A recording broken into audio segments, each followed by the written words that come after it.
I think it's really important for educators to really build positive relationships with parents, children, and community, because it actually encourages, active participation in that space. It promotes a sense of ownership within the parents to, be actively involved in their children's education and development. I think it's really important to build those positive relationships with communities, with parents, and with children, because when you're looking at it from a cultural context, the community takes quite a lead role in rearing up children. The parents, can be engaged quite proactively to encourage the kids to actively participate in education. And then if there are barriers to learning for the child, they actually have quite a big group of people to discuss those barriers with, and they can actually put quite a clear plan for this young person to be more engaged with education.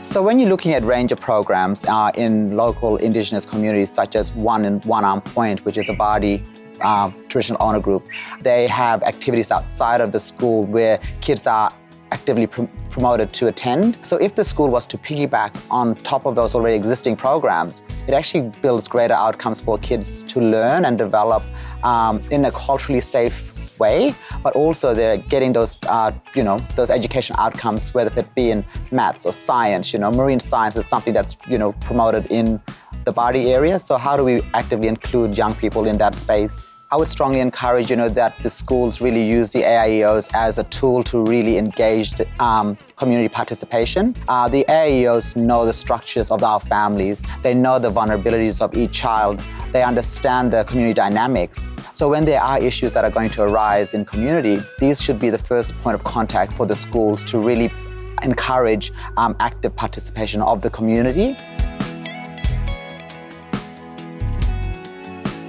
It's about open communication channels, I feel. Being transparent and open with community around the actual barriers that you're experiencing as educators.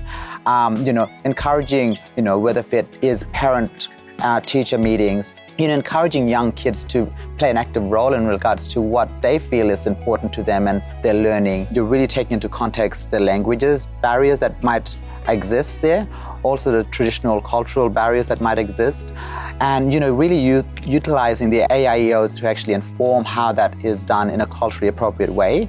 I think you need to allow time for you to develop in that space, but be respectful as well, and really learn from the experts. And I think AIEOs are the experts in that field, and really allow yourself to partner with them.